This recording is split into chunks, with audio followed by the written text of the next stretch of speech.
to kiss me.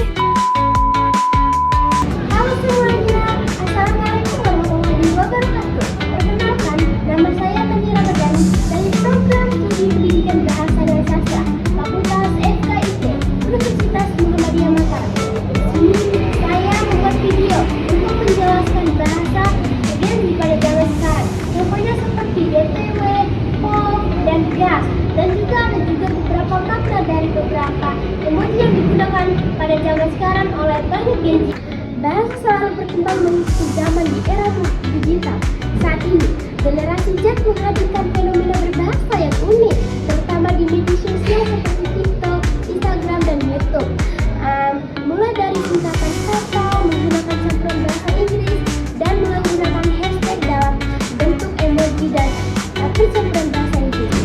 Ada beberapa singkatan yang sering digunakan oleh Gen Z dalam berbahasa sekarang. Contohnya seperti BTW by the way, yang digunakan untuk menyisipkan informasi tambahan dalam percakapan. Contohnya, BTW besok aku ada kelas.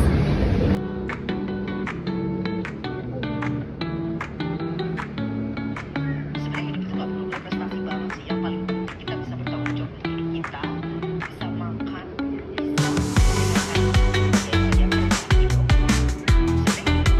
POV, yang artinya point of view, digunakan untuk menunjukkan sudut pandang tertentu, terutama dalam konten TikTok atau konten video naratif. Contohnya POV, kamu baru sadar besok ujian. Seakan-akan POV itu menunjukkan bahwa kita sudah berada di situ, menunjukkan bahwa kita yang merasakannya sendiri. Sering menggunakan percampuran bahasa Inggris dan bahasa Indonesia agar terlihat lebih santai dan tidak kaku dalam berbahasa. Analisis sosial linguistik. Dari sudut pandang sosial linguistik, penggunaan singkatan oleh generasi Z dipengaruhi oleh beberapa. Yang pertama, lingkungan digital yang menuntut komunikasi cepat dan singkat. Identitas kelompok, di mana singkatan menjadi penanda kesamaan antara pengguna. Media sosial sebagai ruang utama interaksi.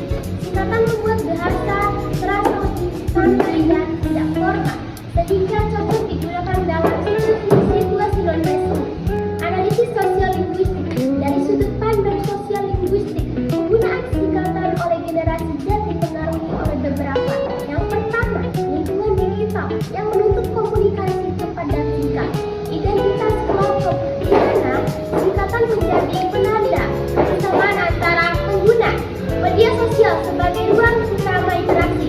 Singkatan membuat bahasa terasa lebih santai dan tidak formal, sehingga cocok digunakan dalam situasi non-resmi.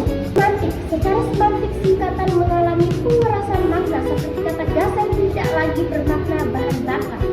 2. Makna kontekstual, di mana arti singkatan dipahami berdasarkan situasi bukan kasus. Kesepakatan sosial, makna dipahami bersama oleh komunitas Gen Z. Artinya, makna singkatan tergantung pada konteks penggunaan dan kesepakatan penutur. Fenomena bahasa Gen Z zaman sekarang menunjukkan bahwa bahasa terus berkembang mengikuti perubahan zaman sosial dan teknologi. Perubahan tersebut merupakan bentuk adaptasi bahasa terhadap kebutuhan komunikasi di era digital. Terima kasih. Saya Tani Ramadhani. Wassalamualaikum warahmatullahi wabarakatuh.